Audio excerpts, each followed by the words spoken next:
新しい言語を学びしたいけど、どこから始めればよいのかわからない？そんな悩み私も経験しました。안녕하세요, 이만이라고 해요. 저는 언어학과 학생이고 지금 5개의 언어를 할 줄 알아요. 接下来我会介绍4件我在学习外语之前希望知道的事情。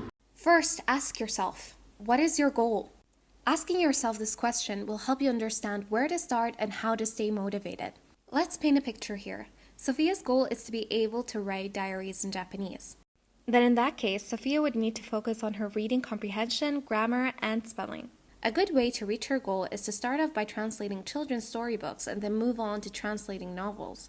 She can otherwise also practice by writing diary entries in Japanese.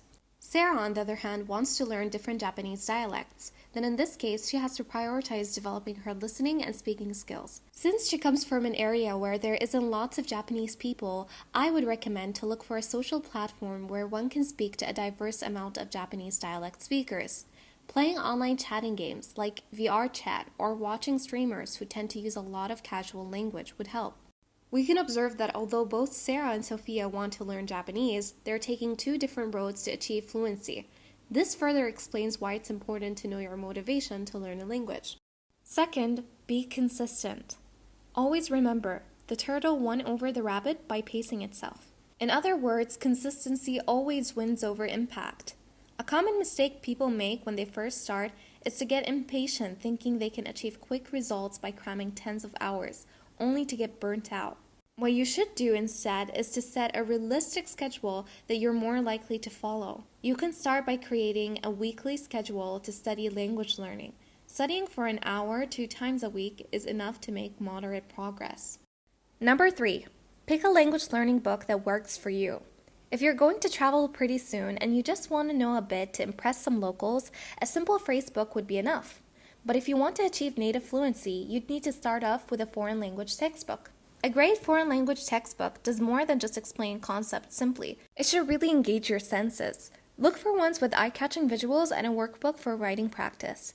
Each lesson should have exercises that allow you to apply what you learned, plus audio files to help with your listening skills. And don't forget the dialogues. Make sure they're relevant and relatable. A sign of a good textbook is if it includes cultural notes that give you a peek into the nuances of societal mindset and practices that you wouldn't otherwise have really known. Some foreign language textbooks specialize in particularities, like achieving standardized proficiency. So for example, there are some Japanese language learning books that would not necessarily have dialogues or a lot of resources either, because they're more focused on explaining grammar points or vocabulary keywords the person reading is likely to encounter in the Japanese language proficiency exam.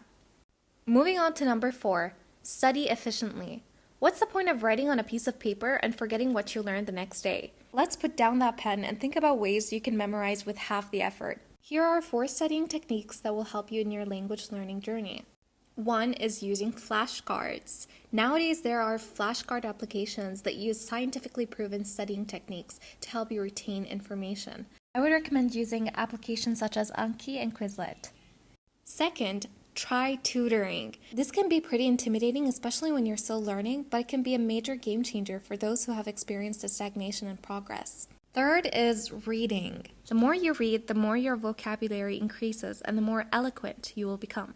I myself was only able to become this advanced in English through reading many novels ever since I was young. You can start off small, starting with guided reading articles, and then move on to children's books, then gradually upgrade to reading novels or news articles. Finally, try making 5 to 7 sentences with the new vocabulary or grammar structure that you learned. It can be a bit awkward to use new terms at first, but creating sentences helps you understand how to use them and increases the chances you'll remember them later on. And that's it. That's the secret formula. Know your goals, stay consistent, pick the right book, and use effective studying techniques. Let me know if you've used any of these tips and tell me how it turned out for you guys in the comments. If you enjoyed these tips and want to dive deeper into language acquisition, don't forget to hit subscribe for more content.